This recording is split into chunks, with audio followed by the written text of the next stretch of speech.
और इसलिए हम सभी बहुत बहुत भाग्यवान हैं जो आज घर बैठे बैठे ही ऑनलाइन की सुविधा हम सभी को भगवान ने दे दिया है और हम उसका लाभ अभी यहाँ पर अगर ले लें तो एक मेडिकल भाषा में एक बात बताई जाती है। आप में से भी कईयों ने ये सुना होगा और वो कहा जाता है कि prevention is better than cure.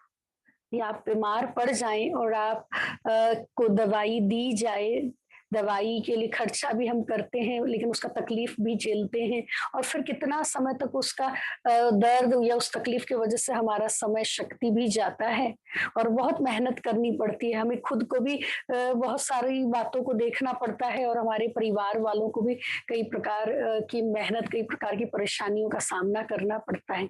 इसके वजह पहले से ही अगर सावधानी बरत लें और हमें ऐसी तकलीफें, ऐसी बीमारियां हो ही नहीं, और अगर हो भी गई है तो अब जल्दी से जल्दी रिकवर कैसे हम करें और अपने आप को इतना रिलैक्स कर सकें कि दूसरे भी पैनिक ना हो और खुद भी हम बिल्कुल अपने आप को बहुत कंफर्टेबल फील कर सकें। ये स्टेप्स हम सभी को लेना बहुत जरूरी है। तो अभी हम सब जिस ये समय पर अभी हैं और जिस मौके पर अभी यहाँ पर हम सभी एक साथ जॉइन हुए हैं, इकट्ठे हुए हैं, बहुत ज़्यादा हमें अपने आप पर ध्यान देने की आवश्यकता है, अपने ऊपर भी वर्कआउट करने की ज़रूरत है। जैसे आज के सो कॉल्ड जो हेल्थ कॉन्शियस लोग हैं, जो अपने को आपको बहुत अपडेटेड, अपग्रेडेड रखना चाहते हैं या करते हैं, तो वो भी अपने ऊपर वर्क करते हैं। एंड वो लोगों का फोकस फिर भी ज्यादातर ये होता है कि वो फिजिकली अपने आप को बिल्कुल स्लिम ट्रिम रखें, हेल्दी रखें, अपने आप को एक अच्छा रोल मॉडल के रूप में पेश लोगों के आगे हो सके। इसके लिए वो लोग अलग अलग प्रकार की एक्सरसाइज, अलग अलग प्रकार का डाइट कंट्रोल और ये सब करते रहते हैं अपने आप को शारीरिक रूप से हेल्दी रखने के लिए। तो क्यों नहीं हम सब भी अपने आप को शारीरिक रूप से तो हेल्दी रखने के लिए कुछ एक स्टेप अपना ही रहे हैं, लेकिन अब मानसिक रूप से भी हम अपने ऊपर थोड़ा सा वर्कआउट करें। हम ये कोशिश करें, जैसे अभी घर के अंदर अगर हम लोग रहते हैं तो हमारी कोशिश रहती है कि घर का एक भी कोना गंदा ना हो, घर के किसी भी कोने में अगर धूल मिट्टी हो, जाले हो तो वो भी खत्म कर दें। हम सोचते हैं अभी हमारे पास थोड़ा सा एक्स्ट्रा टाइम है तो क्यों नहीं हम घर का एक एक कोना ब्यूटीफाई करें, क्लीन क्लियर कर लें और हम अपने घर को बहुत सही तरीके से वेल ऑर्गेनाइज रखें, क्योंकि बहुत अभी हमारे पास समय है।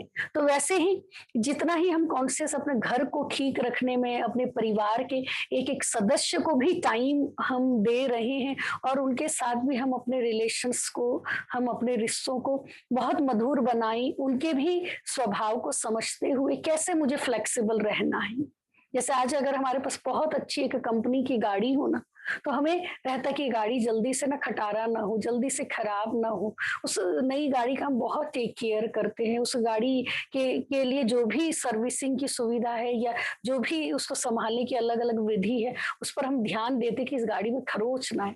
अब कभी कभी अगर लॉन्ग ड्राइव में या कोई और कारण से कहीं जाना भी पड़ जाए और हमें लगता है कि कहीं हम रास्ते ऐसे रोड पर आ गए जो रास्ता बहुत अच्छा स्मूथ रोड नहीं है या वहां पर बहुत गड्ढे हैं, उबड़ खाबड़ रास्ता है, बम्फर है, तो हम भले हमें लगता है कि ये रास्ता जो है वो ठीक नहीं है, रोड ठीक नहीं है, पर अगर डेस्टिनेशन तक जाने का केवल एकमात्र वही रोड है तो बजाय समझदार जो व्यक्ति होगा वो केवल ऐसा नहीं कि वो ही रोड को ब्लेम करता रहे और रोड वाले को या सरकार को कितना भी गालियां दे दे, लेकिन फिर भी राइट स्टेप ये होगा कि ये सब जानते हुए भी, देखते हुए भी, अगर उसके पास कोई भी और चॉइस नहीं है और केवल वही रोड है, तो समझदार जो व्यक्ति होगा वो अपने गाड़ी की स्पीड को कम करेगा।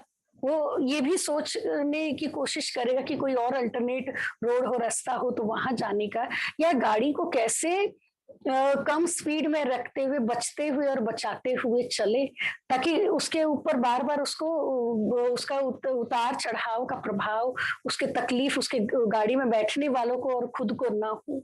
उसको ही अपने गाड़ी को सही तरीके से हैंडल करना, वो खुद ही सीखना होगा। That is the art of driving.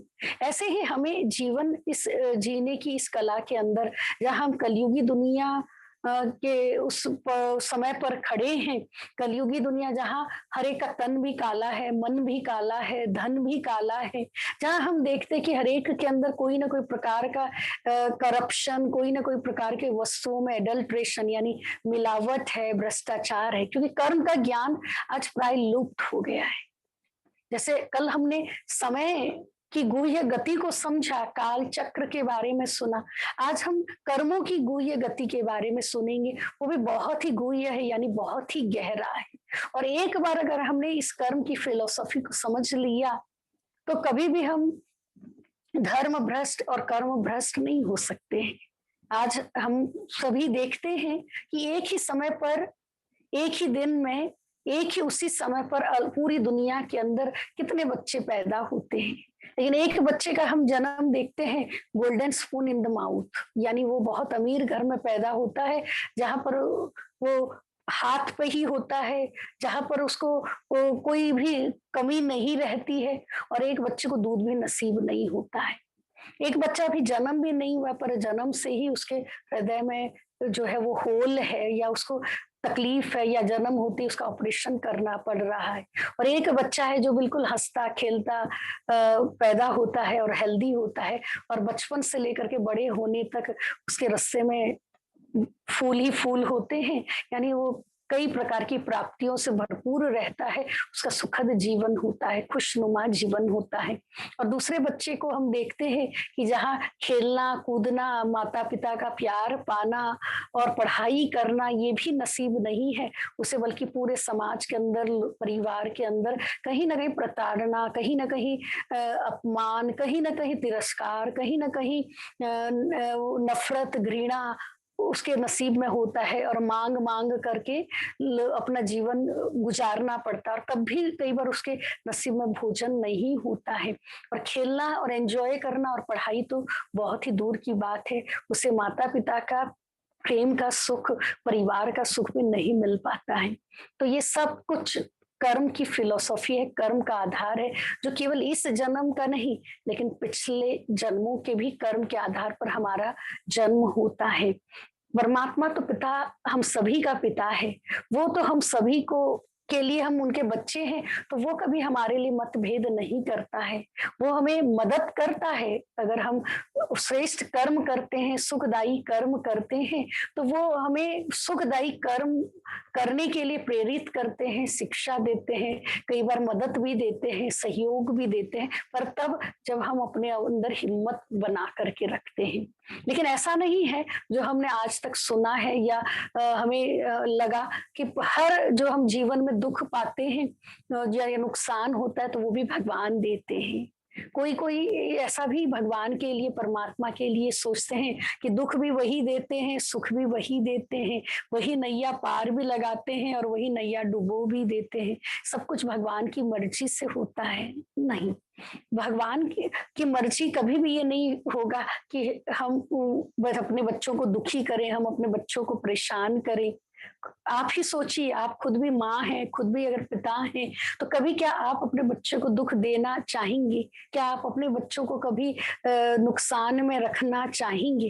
पर फिर भी ऐसा तो नहीं है कि आपकी नहीं चाहने से बच्चों को कभी दुख नहीं मिलता है, बच्चे को कभी परेशानियों का सामना नहीं करना पड़ता है, ऐसा नहीं है। फिर भी आप देखते हैं कि आप दोनों बच्चों को अच्छा गाइड कर रहे हैं, आप दोनों बच्चों को अच्छा शिक्षा दे रहे हैं, भरण पोषण कर रहे हैं, लालन पालन कर रहे हैं, इसके बावजूद भी एक बच्चा पढ़ लिख करके कुछ बन जाता है और उसके जीवन में हर प्रकार की प्राप्ति होती है, सफलता होती है, खुशी होती है, समाज में बहुत उसे इज्जत मिलता है, कोई अच्छे एक मुकाम पर वो पहुंच जाता है। पर एक दूसरा बच्चा जो थोड़ा कमजोर रहा है, ज्यादा शरारती रहा है, या ज्यादा अलबेला रहा है, या कोई ना कोई प्रकार की मानसिक या बौद्धिक या शारीरिक उसके जीवन में कमजोरी रही है बचपन से लेकर के, जब से जन्म हुआ है या बाद में भी कोई एक्सीडेंट हुआ या कोई ऐसा कारण बना जिसके कारण अगर वो उसकी बुद्धि ठीक से काम नहीं कर रही है या मन जो है वो इतना एक्सपर्ट नहीं है, एक्टिव नहीं है या शारीरिक रूप से वो अगर हैंडीकैप्ड है या कमजोर है, तो बहुत बार आप देखते कि वो बच्चा जो है वो उतना प्रगति नहीं कर पाता है और उस मुकाम पर नहीं पहुंच पाता है। और बहुत बार अगर उसका सोच ठीक नहीं या आदतें ठीक नहीं है तो लोगों से भी उसको सम्मान, प्रेम, प्यार जो है वो प्राप्त नहीं हो पाता है। तो हम बहुत बार हंसी में कह भी देते हैं कि हाँ, उस बच्चे का नसीब यही है। वास्तव में नसीब जो है वो कैसे बनता है, चाहे हम खुश नसीबी कहें चाहे बदनसीबी कहें, ये सब कुछ हमारे कर्म पर है। हमें भगवान ने एक पेन दिया है, कर्म रूपी पेन।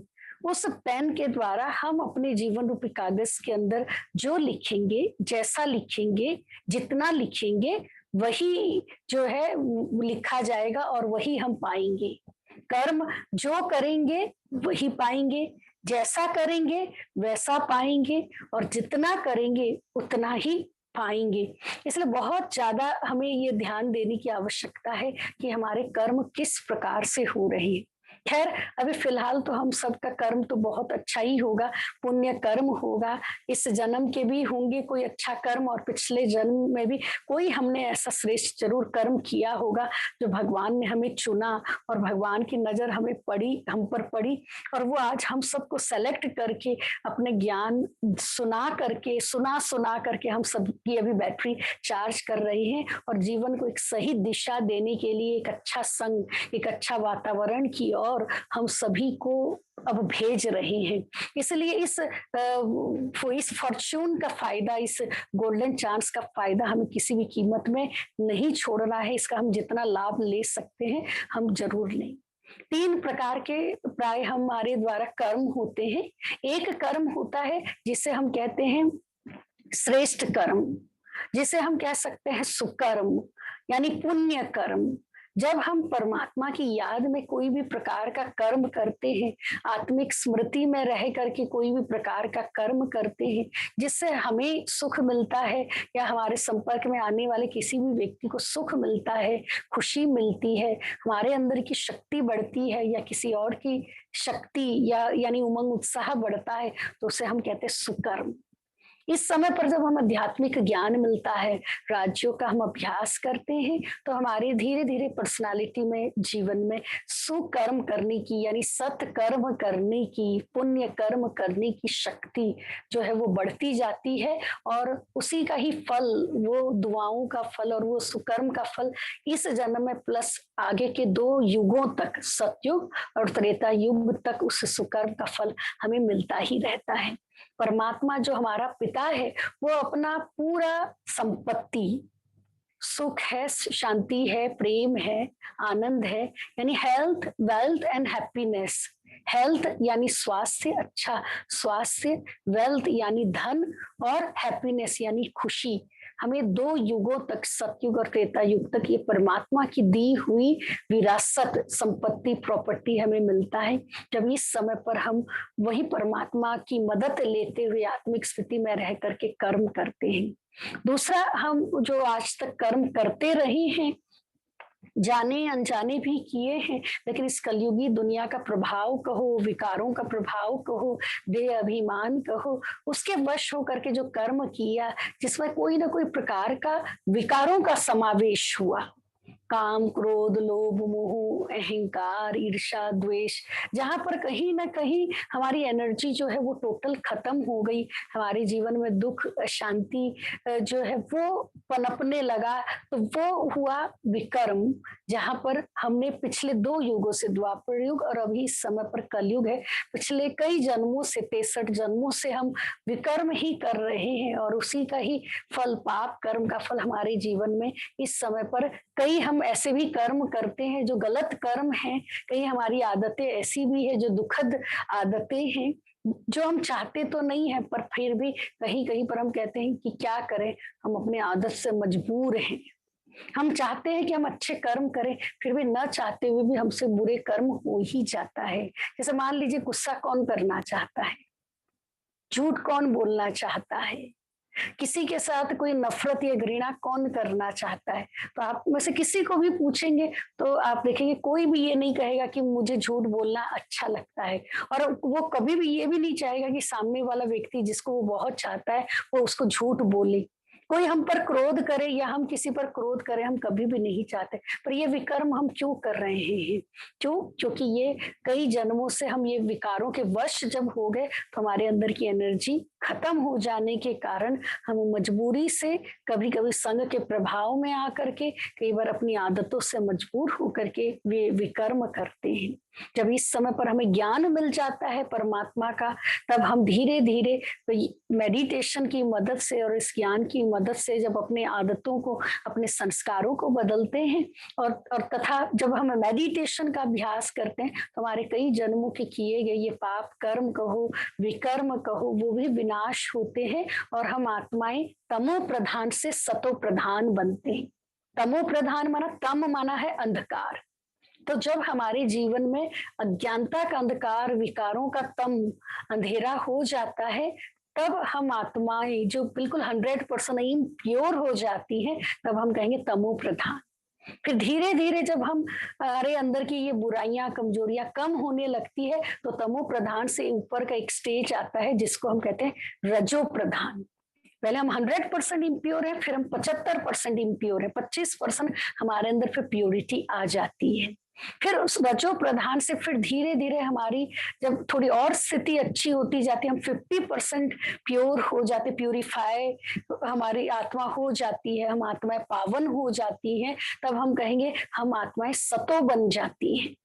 और फिर उससे भी ऊपर की एक स्टेज है जब हम लगभग 100% प्योर हो जाते हैं, पावन हो जाते हैं, तो हम उसको कहते हैं आत्मा सतो प्रधान बन जाती है। सतो प्रधान माना आत्मा अपने ओरिजिनल सातों गुणों में फिर से भरपूर हो जाती है, अपनी ओरिजिनल स्वरूप 100% प्योर स्वरूप, जिसको हम आदि स्वरूप कहते हैं, वो आदि स्वरूप में जब आ जाती है तब वो सतो गुण है। जैसे आज कोई चीज हम मार्केट से खरीद के लाते हैं, कोई भी चीज, कोई कपड़ा है, कोई भी वस्तु है, तो वो उस समय पर वो चीज कैसी है? बिल्कुल सतो प्रधान, यानी सतो गुण, जिसको हम मार्केट की भाषा में कहते हैं ब्रांड न्यू, है ना? बिल्कुल कोरा है, बिल्कुल नया है। पर अगर हम उस चीज को इस्तेमाल करना शुरू करते हैं तो 2-3 बार अगर हम यूज कर लेते हैं तो वो हो जाता है सतो गुण से, सतो प्रधान से बिल्कुल सतो। फिर जब हम रेगुलर उसे यूज में ले लेते हैं तो हम कहेंगे बिल्कुल फिर धीरे धीरे वो रजो प्रधान हो गया है। और जब बिल्कुल हम यूज करते करते करते जब उसमें बार बार कोई कोई खराबी आने लगती है, या वो कपड़ा फटने लगता है, या रंग फेड होने लगता है, और ऐसा लगता है कि बस अब जितना चल जाए सो चल जाए, लेकिन अब इसमें अब कोई दम खम नहीं है, या बहुत पुराना हो गया है, अब इसको बदलने की जरूरत है, या फिर से कोई नया वो चीज, वो कपड़ा लाने की जरूरत है, तब हम कहते हैं ये कपड़ा बिल्कुल जर जर फट गया है, तो उसको हम कहेंगे सतो प्रधान। यानी परिवर्तन इस संसार का नियम है। हम आत्माएं भी सतयुग से लेकर के जब कलयुग तक आते हैं, तब हम भी अलग अलग कर्मों के अनुसार हमारा जन्म होता है, और हम भी सतो गुण से सतो, सतो से रजो, और रजो से तमो जो है वो तमो गुण अभी इस समय पर। और अब भी आप देखिए हम सब कितने भाग्यवान हैं कि हमारे जीवन में अब भी एक आशा की किरण है, और अब भी हमारे जीवन में उतनी कमी नहीं है, और थोड़ी बहुत भी जो दुख या अशांति या जीवन में कमी हमें दिखाई दे रही है, वो भी एक कारण बन रहा है, जिसके कारण अब हम परमात्मा का ये ज्ञान को स्वीकार करके फिर से अपने आप को रिनोवेट कर सके, रिचार्ज कर सके। इसलिए वरना अब देखिए दुनिया में तो लोगों के पास आज रहने के लिए छत नहीं है, खाने के लिए भोजन नहीं है, परिवार के कोई भी उनके जीवन में संबंध जो है वो नहीं है। हमारे पास तो आप देखिए एक अच्छा शरीर है, हमारे पास एक परिवार है, हमारे पास भोजन है, हमारे पास एजुकेशन है, सो कॉल्ड हम अपना दाल रोटी का प्रबंध कर पाते हैं, और हमें चिंता नहीं है। लेकिन हाँ, चिंतन अगर करेंगे तो हम अपने जीवन को फार मोर बेटर से बेस्ट जरूर बना सकते हैं। मुझे एक बहुत पुरानी कहानी याद आ रही है। कोई कोई आप में से बचपन में ये कहानी सुना होगा, बहुत पुरानी प्रचलित ये कहानी है। कि एक सेठ जी थे, बहुत अमीर थे और बहुत सम्मान उनका पूरा गाँव के अंदर होता था। उनके पूर्वज भी जो थे वो भी बहुत अच्छे संस्कारी थे, बहुत दान पुण्य करने वाले थे और गाँव के कल्याण के लिए समय प्रति समय आस-पास के गाँवों में भी और अपने गाँव में कुछ न कुछ जनहित का कार्य करते रहते थे। बहुत नाम और बहुत अच्छे सेठ जी थे। उनके पूर्वजों का ये रिकॉर्ड था, पर वर्तमान में जो वो थे खुद, वो बहुत कंजूस थे। वो कमाते तो खूब थे, व्यवहार में भी बहुत अच्छे थे, पर दान करने में उनका हृदय जो है वो विदीर्ण होता था, माने छोटा हो जाता था। वो कभी भी किसी को भी दान नहीं करते थे और वो बहुत कंजूस टाइप के थे। कुछ समय के बाद ऐसा हुआ कि लोग वैसे तो बातें बनाते थे, कहते भी थे, लेकिन उन्होंने अपने घर के सभी सदस्यों को ये हिदायत दिया हुआ था कि कोई भी अपने घर की वस्तुओं को ना लुटाएं। जो कुछ भी है वो तुम्हारे लिए है, उसका उपयोग करो, अच्छे से लाभ लो, खुश रहो और मौज में रहो, पर दूसरों को देना नहीं है, ऐसे लुटाना नहीं है। आखिर ये कमाया है, खून पसीना एक करके, इतनी मेहनत करके कमाया है, तो ऐसे किसी को नहीं देना है। तो उनके घर में फिर कोई भी नहीं देता था और वो तो खुद तो ऐसे थे ही थे। तो कुछ समय के बाद उनकी बेटी की शादी हुई। घर में उनकी बहू आई और बहू जब आई तो बहू को भी उस घर के तौर तरीकों से वाकिफ कराया गया, बताया गया। और जैसे ही बहू ने ये बात सुनी ना कि उनके बर दर पर घर पे कोई भी आएगा तो वो खाली हाथ ही जाएगा और कुछ भी उनको नहीं दिया जाएगा, तो ये बात उसको बिल्कुल अच्छी नहीं लगी, क्योंकि वो भी एक ऐसे परिवार से आई हुई थी जहाँ पर उनके भी घर में बहुत दान पुण्य पर विश्वास करते थे और उसे दान करने में, दूसरों को इस प्रकार का सहयोग करने में बहुत अच्छा लगता था, बहुत खुशी होती थी, दिल को एक प्रकार का संतोष मिलता था। लेकिन वो सोचने लगी कि अब मैं नई-नई आई हूँ और घर में सब बड़े भी हैं और आज कल मैं आई हूँ और तो मैं किसी को क्या कह सकती हूँ, क्या कर सकती हूँ? लेकिन मुझे ये रीति जो है ना, ये रिवाज़ जो मेरे घर का है ना, ये अब मुझे चेंज करना है। पर वो बहुत समझदार थी, ज्ञानी भी थी और उसने सोचा कि मैं कैसे करूँ, क्या करूँ? एक बार की बात है, ऐसे वो अपने फर्स्ट फ्लोर के अंदर थी और अपना कुछ कार्य जो है वो कर रही थी, बाहर बैठी हुई थी बालकनी में और वो कुछ ऐसे कार्य कर रही थी और अचानक उसे आवाज सुनाई दिया, तो वो बाहर आकर के देखती फर्स्ट फ्लोर से नीचे की और कि भी क्या कौन आवाज दे रहा है, क्या हो रहा है। तो देखती है कि एक भिखारी जो है वो उसके घर के सामने आया है और कहता कि माँ कुछ दे दो, मैं कुछ 3 जन्मों से भूखा हूँ, कुछ तो खाने के लिए मुझे दो। तो वो 2-3 बार ऐसे कहता है कि 3 जन्मों से भूखा हूँ, भूख लगी है माँ, कुछ तो दे दो आओ, कुछ तो खिलाओ, कुछ तो आत्मा को तृप्त करो। वो जब वो सुनती है तो उसको बहुत दुःख होता है और बहुत उसकी इच्छा होती है कि मैं कुछ दूँ, पर वो देखती है कि नीचे जो है वो उसके ससुर जी खड़े हैं और तो वो कैसे दे और कैसे करे। तो वो जोर से आवाज लगा करके कहती है कि आप 3 जन्मों से भूखे हो, लेकिन हम तो बासी बासी कल का रोटी का टुकड़ा ही खा रहे हैं और हो सकता है कल का बासी का टुकड़ा तो आज हम खा रहे हैं, पर कल हमें उपवास ही करना पड़ेगा। ऐसे कहती है और फटाफट अंदर चली जाती है।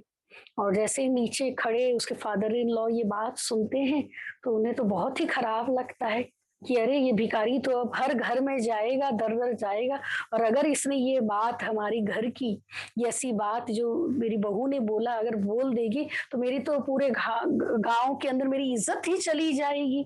मेरी तो इतना नाम, मान, शान है, मेरे पूर्वजों ने वो सबने इतना बना करके रखा और इसके ऐसे जवाब से तो मेरा नाम कितना खराब होगा।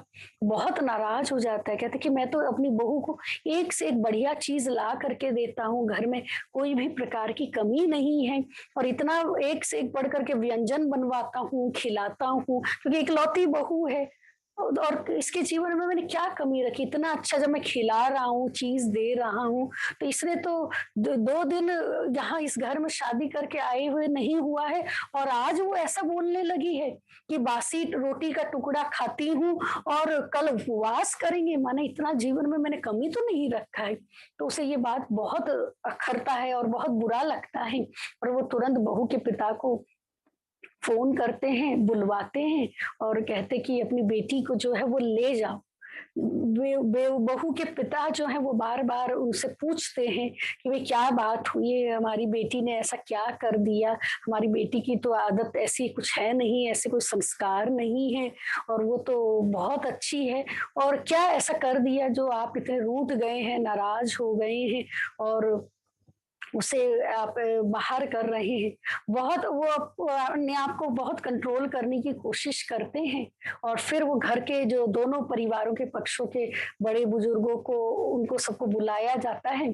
जो बहू की मानो पिता हैं, वो बड़ों को सबको बुलाते हैं क्योंकि उनको लगता है कि अगर एक बार मेरी बेटी वापस ऐसे मायके लौट आए और फिर ये ना बुलाएँ, तो हमारे भी नाम खराब होगा और लोग भी सोचने लगेंगे कि हमारी बेटी में क्या फ़ॉल्ट है, तो वो ले जाने के लिए बिल्कुल तैयार नहीं हुए और कारण जानने के लिए इतने उत्सुक थे कि उन्होंने अपने परिवार के और उनके भी परिवार के बड़े बुजुर्गों को बुलाते हैं और कहते हैं कि आप ही पूछिए कि क्या ऐसी बात होगी? अगर वो मुझे नहीं बता रहे, तो हो सकता है वो आप सबको बताएँगे, तो हमारी बेटी ज़रूर सुधार करेगी और फिर वो बदलेगी और फिर दोबारा ऐसे कभी भी शिकायत का मौका नहीं देगी। तो जब बुलाया जाता है सबको और सब फिर प्यार से जब उसको पूछते हैं, तो वो कहती कि क्या कहूँ इसने तो हमारा नाम, हमारी इज़्ज़त ही खराब कर दिया। देखो क्या-क्या कहती है कि बासी रोटी का एक टुकड़ा खाती हूँ और अभी तो हम सब बासी रोटी का टुकड़ा खाते हैं और कल उपवास करेंगे। अब बहू को पूछिए कि हमने उसके जीवन में क्या कमी रखा है।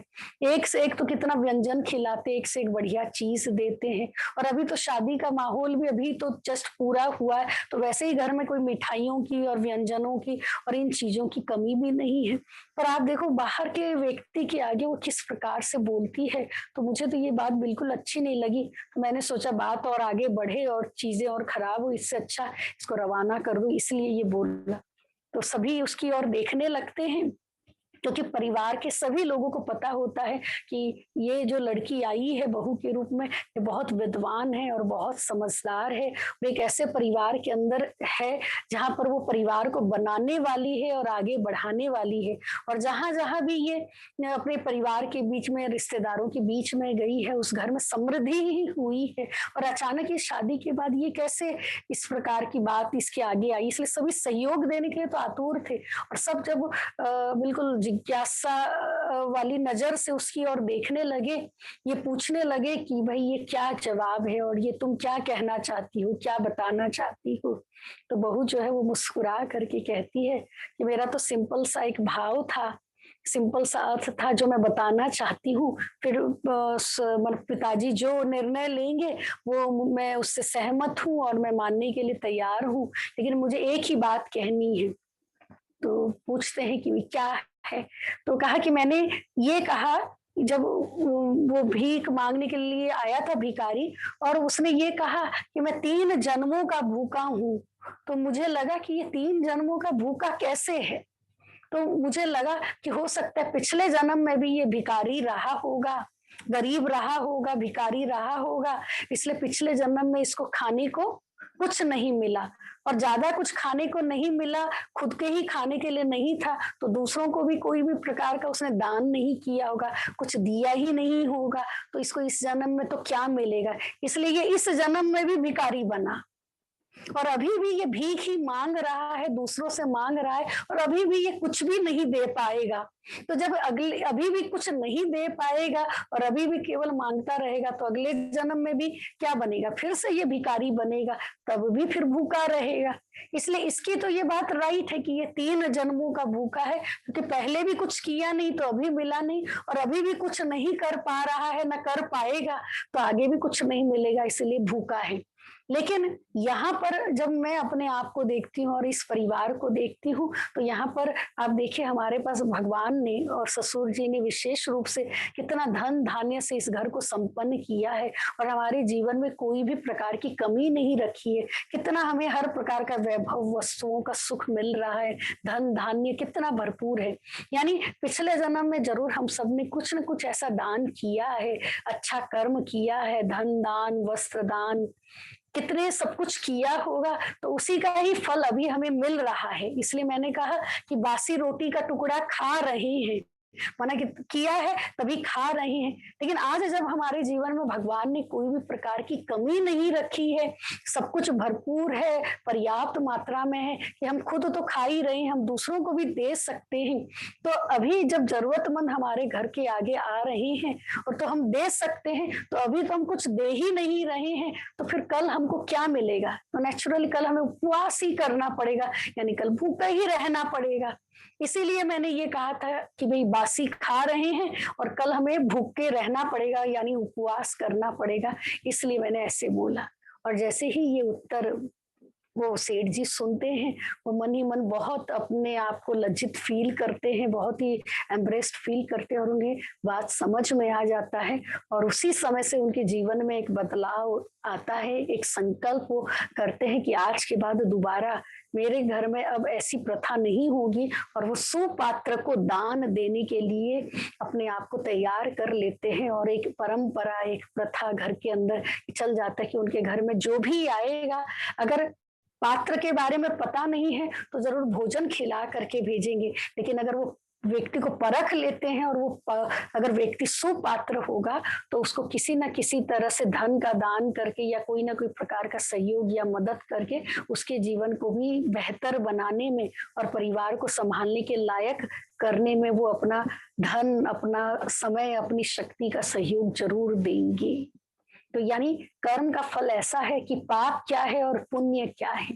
तो आज व्यक्ति तो छोटी छोटी बातों में इस बात में लिमिटेड हो जाता है कि केवल वस्त्र दान कर लिया या धन दान कर लिया तो उससे ही वो बहुत बड़ा पुण्य कर लिया। लेकिन भाइयों और बहनों, ये दान तो आज वही व्यक्ति कर सकता है जिसके जीवन में धन की कमी न हो, वस्त्र की कमी न हो, धन की कमी न हो, तो वो धन दान या वस्त्र दान या अन्न दान कर लेगा। लेकिन अगर वो पात्र सुपात्र नहीं होगा ना, और उस लिए हुए व्यक्ति ने अगर उन चीजों को ले करके, धन ले करके अगर कुछ भी गलत कर्म कर लेता है, गलत आदतों के वशीभूत हो जाता है, उसके अंदर आलस्य या अलबेलापन या कोई और बुराई, शराब पीने की ऐसी कोई और आदत हो जाती है और आलसी वो व्यक्ति बनता जाता है कर्मठ होने के बजाय, और उसके इस आदत के कारण शराब, सिगरेट वो हमारे दिए गए धन के द्वारा अगर वो पीता है और उससे वो अपने परिवार वालों को दुखी करता है, परेशान करता है, तो जरूर उन सब के दिल से निकली हुई आह यानी बद्दुआएं, यानी दुख जो है, उसका पाप का अधिकार 50% करने वाले व्यक्ति को भी मिलेगा और 50% जो हमने अपना धन का दुरुपयोग किया कुपात्र को दे करके उनको भी मिलेगा। इसीलिए ये बहुत जरूरी है कि हम जब दान करते हैं तो धन दान या वस्त्र दान अगर करना है तो सुपात्र को करें। धन दान करना है तो हम ऐसी जगह पर करें जहां हम अपनी आंखों से देख पाए कि हाँ वो व्यक्ति का कल्याण हो रहा है या उस धन के द्वारा अनेक लोगों का कल्याण हो रहा है, तभी हम करें। अन्यथा हम उसको कोई नौकरी दिलाएं, ज्ञान का दान करें या उस व्यक्ति का मोरल जो पावर है उसको हम बढ़ाएं, उसको एनकरेज करें ताकि वो इतना अपने पैरों पर खड़ा हो जाए कि उसको कभी दोबारा धन मांगने की नौबत, दर दर जाने की नौबत न आए। और न केवल आज आप देखिए, हम किसी को भीख दे भी दें तो कितना दे पाते, क्या हम इतना दे पाएंगे जिससे उसका पूरा परिवार का पेट भर जाए? और क्या आजीवन हम उसके परिवार का और उस व्यक्ति का पेट भर सकते हैं? और ऐसे कितने लोग होंगे, बहुत सारे होंगे, क्या हम इतना कर पाएंगे? तो इसलिए क्यों नहीं, अगर सचमुच हमें कोई लगता है फिजिकली बहुत वो है, बिल्कुल लाचार है, वो मेंटली बहुत वो है और हमारे पास बहुत अगर भोजन है तो चलो खिलाएं। हमारे पास वस्त्र ऐसे हैं जो उनके काम आ सकता है और हमें जरूरत नहीं है, तो हम जरूर वो वस्त्र दान भी करें, धन दान भी करें। लेकिन उससे भी बड़ा एक दान है, ज्ञान का दान अगर करें तो आप देखेंगे उस व्यक्ति को हमारे से क्या किसी से भी ना धन चाहिए होगा, ना वस्त्र चाहिए होगा, ना अन्न चाहिए होगा। वो व्यक्ति अपने पैरों पर ऐसे खड़ा होगा कि अनेकों को भी दे पाएगा और खुद भी मजबूती से खड़ा हो पाएगा, और वो मांगने का जो आदत है वो भी खत्म होगा, क्योंकि मांगने से तो भीख भी नहीं मिलती और बिन मांगे मोती मिल सकता है। पर कब? जब उसके कर्म में सत्कर्म हो, वो सत्कर्म करे और ऐसा कर्म करे जिससे उससे दुआएं मिले, तो एक है दान पुण्य, और दूसरा है दुआएं, और तीसरा है परमात्मा की मदद। यानी व्यक्ति अगर मेहनत करे तो हर मेहनत का फल भी जरूर मिलता है। इसलिए यहाँ पर परमात्मा पिता आकर के हमें ये 4 युगों की कहानी सुनाते हैं, जिससे में सबसे पहले जब हम अपने घर, ओरिजिनल घर, अपने परमानेंट घर, परम धाम से नीचे आते हैं, ये दुनिया जो होगा वो सतयुग होगा, स्वर्ग होगा, जहाँ हम अपने सत्कर्म का फल, पुण्य कर्म का फल, परमात्मा की ये संपत्ति जो है, सतयुग है, त्रेता युग है, जिसे हम इस धरती पर स्वर्ग कहते हैं, जहाँ तन भी निरोगी होगा, मन भी शक्तिशाली होगा, अकिचार धन, अपार धन होगा, जहाँ के लिए कहते हैं कि सभी सूर्य वंशी होंगे, देवी कुल के होंगे, 16 कला संपूर्ण, सर्वगुण संपन्न, संपूर्ण निर्विकारी, परम अहिंसक होंगे, संपूर्ण अहिंसक, न बोल से किसी को दुख देने वाले, न हाथों से किसी की हत्या करने वाले। ऐसे हम लगभग एवरेज आयु 150 वर्ष तक जीने वाले, और जनसंख्या तो बहुत कम, केवल आप सोच सकते हैं शुरुआत में 9 लाख के अप्रोक्सीमेट जनसंख्या होगी पूरे भारत वर्ष के अंदर। आज पूरे भारत की आप संख्या देखिए और पूरी दुनिया की संख्या देखिए, ये जयपुर शहर की ही संख्या देखिए तो ही कितने लाख, 40-50 लाख से ज्यादा हो चुके हैं। अब आप सोचिए अगर पूरे भारत के अंदर मिनिमम अगर 9 लाख हैं, तो किसी के पास क्या कमी होगी, और क्यों चोरी होगा, क्यों डकैती होगा, क्यों एक दूसरे के लिए लूट मार होगा। यानी कोई भी विकारों का समावेश न होने के कारण उस दुनिया को हम स्वर्ग कहेंगे, जहाँ पर बालक मोहन जैसा और बालिका राधे जैसी होगी, जहाँ नर नारायण का रूप होगा और जहाँ नारी लक्ष्मी की रूप होगी, और वहां पर हमारा जन्म लगभग 8 जन्म होगा। और उसके बाद जो जन्म पुनर्जन्म लेते लेते उसके बाद जब हम त्रेता युग के अंदर आएंगे, तो अब सूर्यवंशी से हम चंद्रवंशी कहलाएंगे। चंद्रवंशी माने थोड़ी सी हमारी कलाई जो है चंद्रमा की तरह कम हो जाएगा। सूर्यवंशी माना 16 कला संपूर्ण हम सभी हैं, पर जन्म पुनर्जन्म में आते आते जब 2 कलाएं कम हो जाती है तो हम चंद्रवंशी कहलाते हैं। देव कुल के बजाय, सूर्यवंशी कुल के बजाय क्षत्रिय कुल हो जाता है, और जन्म जो है अब 12 जन्म होता है, और लगभग 150 साल की आयु के बजाय थोड़ी सी आयु पवित्रता की, गुणों की, शक्तियों की जब कमी होने लगती है तो 125 साल की आयु हम लेकर के चलते हैं, और वहां पर रघुपति राघव राजा राम है ना, राजा श्री राम और रानी श्री सीता जी होंगे, और जनसंख्या बढ़ते बढ़ते लगभग 33 करोड़ तक जनसंख्या पहुंच जाती है। सतो प्रधान से आत्मा सतोगुणी हो जाती है। इसलिए यहाँ भारत वर्ष के अंदर 33 करोड़ देवी देवताओं का गायन पूजन है। और उसके बाद फिर नेक्स्ट जो हमारा तीसरा युग आता है, जिसे हम द्वापर युग कहते हैं, वहां और आत्मा अब लगभग 20 जन्म अब ले चुकी है, 8 जन्म, फिर 12 जन्म, उसके बाद आत्मा की शक्ति और कम हो जाती है, तो हम कहेंगे रजो प्रधान आत्मा है, रजोगुणी है। अब राम राज्य की जगह रावण राज्य की शुरुआत हो चुकी है, जहाँ अलग अलग विकारों की प्रवेशता शुरू हो जाती है, तो व्यक्ति जो है वो भक्ति शुरू करता है, और उस भक्ति की शक्ति से उसे शांति सुख तो मिलता ही है, उसकी मनोकामनाएं तो पूरी होती है, पर फिर भी धीरे धीरे भक्ति भी अव्यभिचारी से व्यभिचारी होने लगती है। और इस द्वापर युग के अंदर लगभग सबकी आयु 100 साल की रहती है, और कलाएं भी कम होते होते लगभग 8 कला जो है वो रह जाती है। वैश्य कुल के सब कहलाते हैं, लेन देन शुरू हो जाता है, हिसाब किताब, और उसके बाद आता है ये घोर कलयुग, जहाँ सभी लोग कला विहीन हो जाते हैं। 700 करोड़ से भी ज्यादा जनसंख्या पहुंच जाती है, जहाँ बच्चे का जन्म होने से पहले गर्भ में ही कई बार उसकी मृत्यु हो जाती है, कई बार कुछ दिनों में और कुछ महीनों में उसका मृत्यु होती है। इसीलिए इस दुनिया को हम नर्क, इस दुनिया को हम मृत्यु लोक, और वैश्यावृत्ति यानी दैहिक वृत्ति जो है बढ़ जाने के कारण हम इस दुनिया को ब्रह्मा की रात कहो, वैश्यालय कहो, पतित दुनिया कहो, वो कहलाता है। और लगभग हर आत्मा का जन्म जो जन्म पुनर्जन्म में अब आ चुकी है, उनका 42 जन्म होता है और आत्मा बिल्कुल काली यानी तमो प्रधान हो जाती है। जहाँ पर चारों तरफ अब विश्व युद्ध की तैयारियां, विश्व युद्ध की तैयारी होती है। पहला विश्व युद्ध तो हो ही चुका है, दूसरा भी हो चुका है। अब आप देख रहे हैं तीसरे विश्व युद्ध की तैयारियां चल रही है और ऐसे समय पर ही परमात्मा पिता इस धरती पर अवतरित होते हैं और जो ओरिजिनली सत्युगी आत्माएं हैं उनको चुनते हैं और उनको ज्ञान देते हैं। तो आप वो सभी आत्माएं हैं जिनको जिनकी उम्मीद, भगवान की उम्मीद जिन पर है, भगवान की आशा पूरी हम पर है, भगवान की हम उम्मीदों के सितारे हैं, इसलिए हमारा सिलेक्शन हुआ है। अब हम वो ज्ञान का फायदा ले करके अपनी मुक्ति, जीवन मुक्ति या सदगति की तैयारी में अगर लग जाएं तो अभी नहीं तो फिर कभी नहीं। अभी अगर हमने अपने जीवन में परिवर्तन किया तो दुनिया का जब परिवर्तन होगा तो वहां का हेल्थ, वेल्थ एंड हैप्पीनेस का हम फायदा ले पाएंगे। इस समय भी आप अपने जीवन के अंदर अथाह खुशी का अनुभव, हल्केपन का अनुभव करेंगे जब ये ज्ञान लेते। तो ये हमारा एक नया अलौकिक जीवन है, एक दुर्लभ मानव जीवन है जिसमें सचमुच अब हमारे जीवन में मानवता आ रही है। नहीं तो मानव जीवन तो पहले भी था, आज भी अनेक मानव हैं, पर मानवता कहाँ है?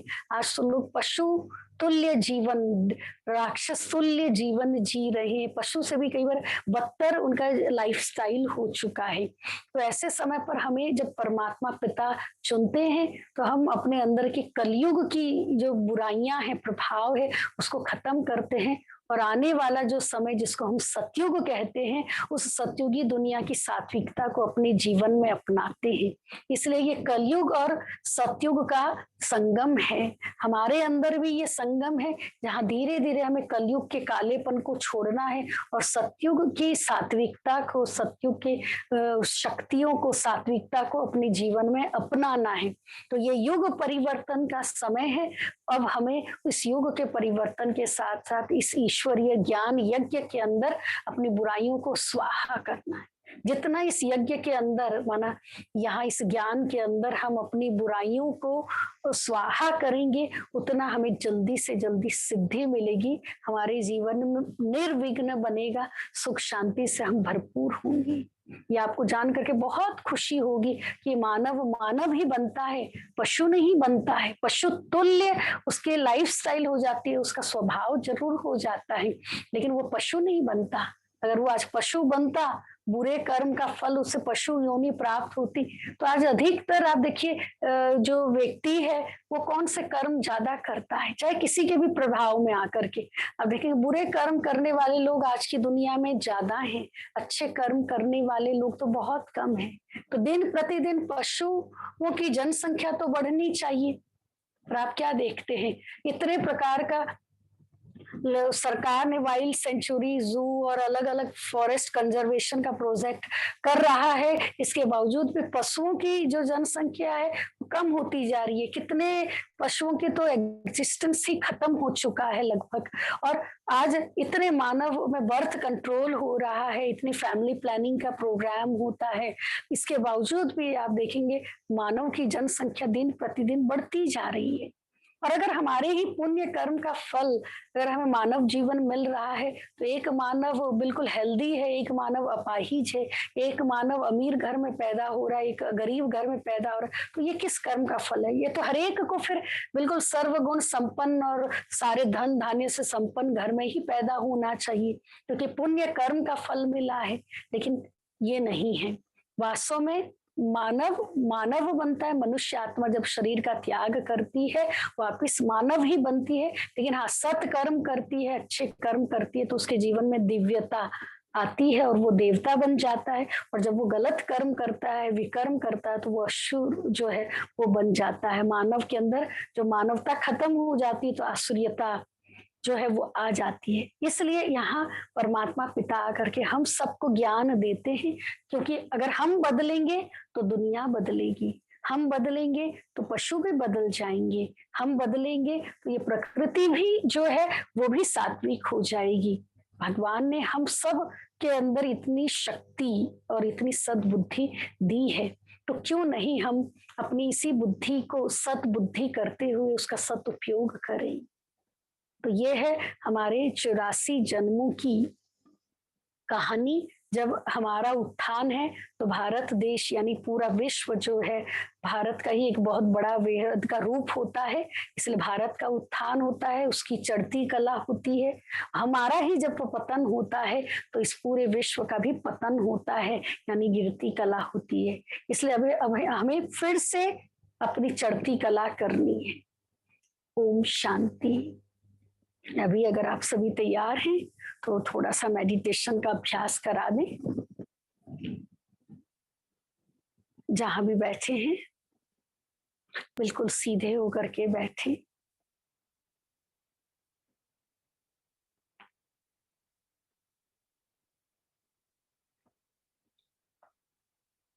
अपने मन के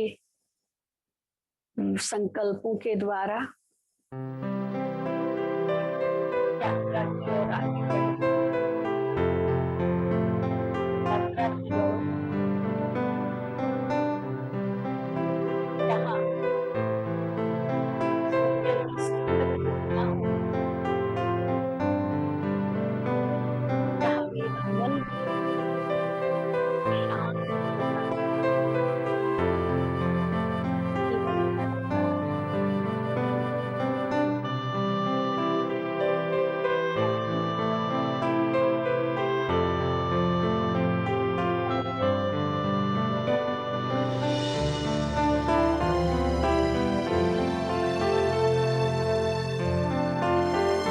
जवान हूँ,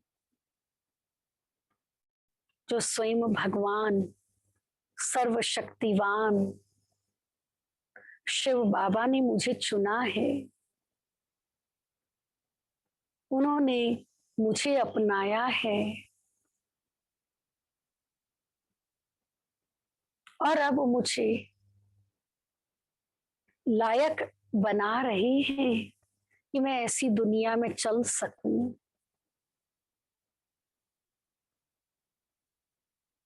अब मेरा ये जीवन अनेक दिव्य गुणों से, शक्तियों से भरपूर होता जा रहा है।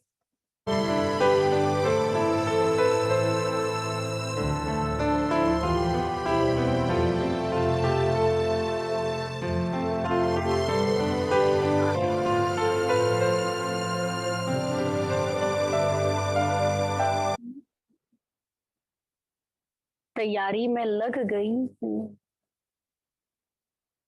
ओरिजिनली मैं देव कुल की ही तो आत्मा हूँ। जब मेरी काया कंचन काया रही है, जब मेरी सारी कर्म इंद्रियां मेरे कंट्रोल में रही हैं, जब मैं अनेक गहनों से सुसज्जित रही हूं,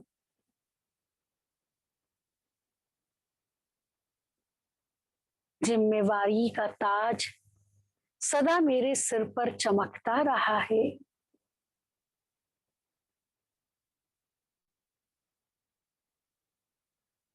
मैं पवित्र आत्मा हूं। मैं अपने असली स्वरूप को भूल गई थी। अब फिर से मैं अपनी दिव्यता को, मैं अपने ओरिजिनल रूप को जान गई हूँ, पहचान गई हूँ।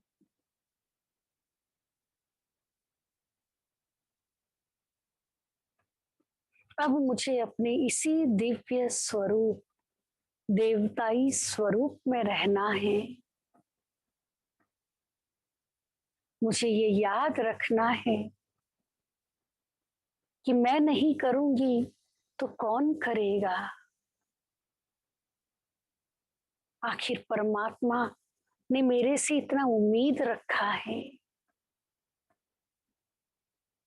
तो वो शक्ति भी वही देंगे मदद भी वही करेंगे। मुझे सिर्फ हिम्मत का एक कदम आगे बढ़ाना है।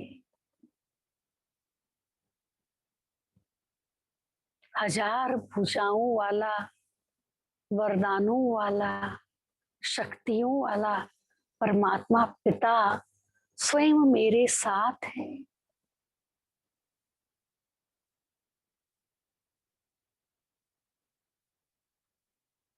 उनका आशीर्वाद वाला हाथ मेरे सिर पर है।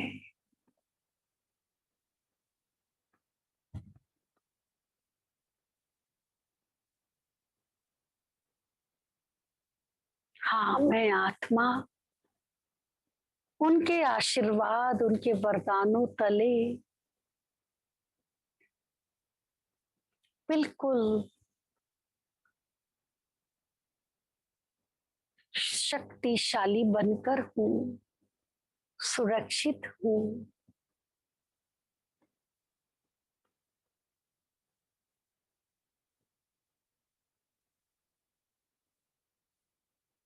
ओम शांति।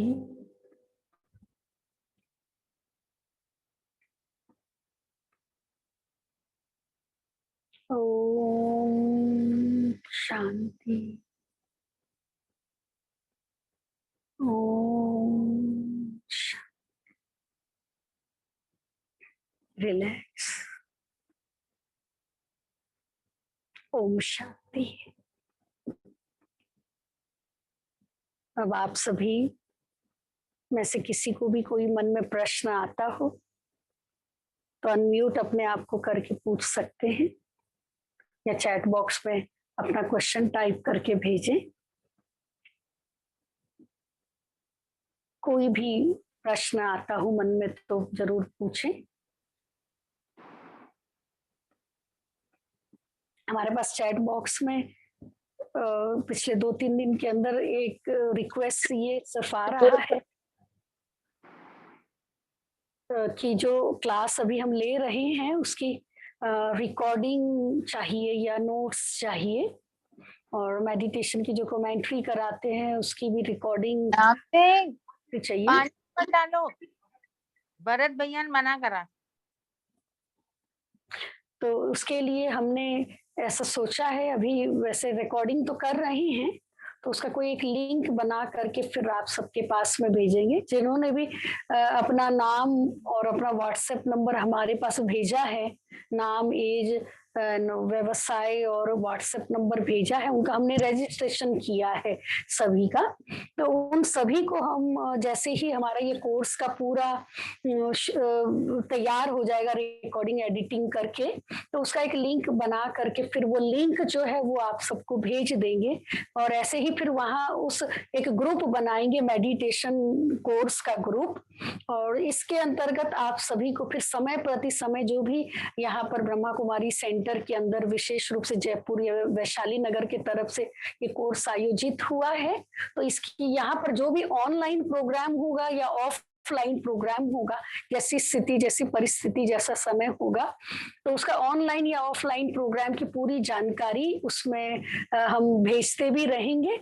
और इस समय पर तो इसलिए ही आप सबका नाम और व्हाट्सएप नंबर हमने लिया है ताकि हम आपको ये कोर्स का लिंक और मेडिटेशन कमेंट्री जो है वो भेज पाएंगे। बाकी दोबारा फिर ये कोर्स पूरा होने के बाद फिर जैसे ही हमारे पास कोई ऐसा ग्रुप आता है, जैसे इस समय पर भी हमारे पास 2-3 ग्रुप्स का रिक्वेस्ट विशेष रहा, इसके कारण हमने ये जूम के द्वारा कोर्स को आयोजित किया है। तो वैसे ही फिर कुछ समय के बाद दोबारा भी हम जूम की मदद से ऐसा प्रोग्राम आयोजित करेंगे, तो फिर उसकी भी जानकारी जिन्होंने भी अपना नाम और व्हाट्सएप नंबर भेजा हुआ है रजिस्ट्रेशन के लिए, तो उनमें हम उसकी जानकारी भेजते रहेंगे। तो आपको उसकी तारीख और उसका समय, यही 11 से 12 का समय होगा या शाम का समय होगा, और उसकी जानकारी भी मिलती रहेगी।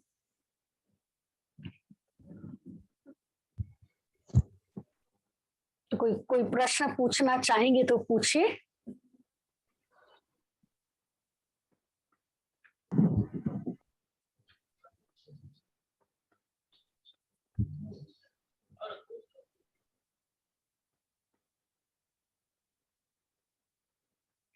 ये 2-3 क्वेरी का तो हमने आपको बता ही दिया है, कमेंट्री की और रिकॉर्डिंग की भी और प्रोग्राम्स की जानकारी। बाकी और कोई प्रश्न हो तो बताइए।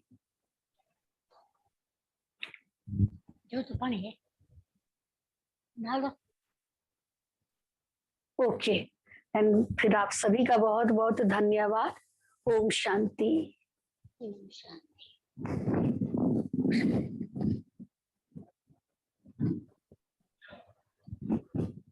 ये मीटिंग यहीं पर समाप्त करते हैं और कल फिर इसी समय 11 बजे फिर से आप सभी के साथ मिलेंगे और कल हम चर्चा करेंगे राजयोग की क्या विधि रहेगी, क्या टेक्निक रहेगा।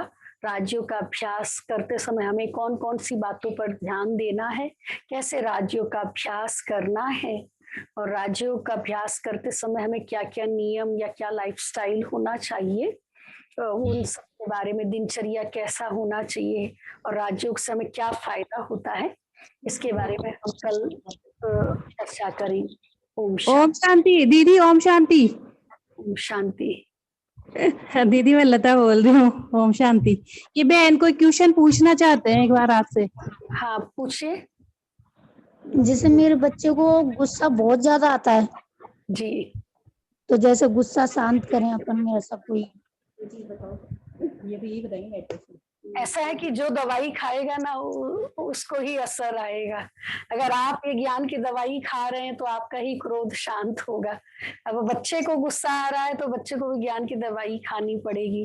तो उसके लिए अभी जब तक वो कोई ब्रह्मा कुमारी सेंटर में आए, बहनों के संपर्क में आई और बहनें उसको कुछ ऐसे अभ्यास कराई, तब तक आपको ही ये ज्ञान की बातें जो आप रोज सुन रहे हैं वो आप सुनते हुए जब ध्यान करते रहेंगे ना तो धीरे धीरे आपके व्यवहार में जितनी शांति आती जाएगी, धैर्यता आती जाएगी, उतना उतना बच्चा भी आपको देखते देखते ही शांत होता जाएगा और धैर्यवत होता जाएगा। अभी उसको गुस्सा इसीलिए आता है क्योंकि उसको कोई भी एक शांत प्रिय व्यक्ति दिखता ही नहीं है और दूसरा उसे ये लगता है कि जब वो गुस्सा करता है तो उसकी हर बात जो है वो मानी जाती है। तो कोई भी चीज की डिमांड वो करता है और वो चीज अगर उसको चाहिए तो उसको पता है एक ही हथियार है, वो है गुस्सा करना। इसलिए ये आप पहले लिखोगे कि वो गुस्सा क्यों करता है। देखिए आज अगर कोई व्यक्ति बीमार होता है ना तो हम डॉक्टर के पास ले जाते हैं। डॉक्टर दवाई कब देता है? जब उसे पहले ये पता चलता है कि ये बीमारी किस लिए हुई है, कैसे हुई है, तो वो उससे परहेज भी कराता है और उसी प्रकार की दवाई देगा। अब किसी को बुखार, अगर वायरल बुखार है, किसी को डेंगू का बुखार है, किसी को मलेरिया का बुखार है, तो दवाई बदल जाएगा क्योंकि बीमारी जो है वो अलग अलग प्रकार का है। किसी का सिर दर्द हो रहा है तो कि सिर दर्द बुखार की वजह से भी हो सकता है, सिर दर्द उसको एसिडिटी हो रही है इसलिए भी हो सकता है, उसको माइग्रेन है इसलिए भी सिर दर्द हो रहा है। इसलिए ये अलग अलग कारण होगा तो दवाई बदल जाएगा। ऐसे अगर बच्चा गुस्सा कर रहा है तो वो क्यों कर रहा है, किस लिए कर रहा है, अगर आप उसका कारण पहले जान जाएंगे तो उसका निवारण आपको करने में जो है आसानी हो जाएगी। और वो अगर नहीं समझ में आता है तो जब भी परिस्थिति थोड़ी अनुकूल होगी और यहाँ पर सेंटर पे आना आपके लिए संभव होगा तो उस बच्चे को लेकर के आप सेंटर पर आइए। तो वहां पर जो बहनें आपको सेंटर पर मिलेंगी वो आपको ऐसी विधियां उस बच्चे को भी बताएंगी जिससे वो बच्चा गुस्सा भी त्याग देगा। उसे फील होगा कि इससे उसको कितना नुकसान हो रहा है और उसको जीत प्राप्त करने की जो विधि है वो उसको समझ में भी आएगा। बाकी आप सबको जब ये कोर्स का लिंक भेजा था, कोर्स का आईडी और पासवर्ड भेजा था, तो उसी में ही हमने फोन नंबर, मोबाइल नंबर भेजा हुआ है। तो किसी ने जो पूछा कि कहाँ पर भेजना है, तो उसमें जो एक व्हाट्सएप नंबर, 2 व्हाट्सएप नंबर दिए गए हैं, वहां पर आप जो है अपना रजिस्ट्रेशन कर सकते हैं।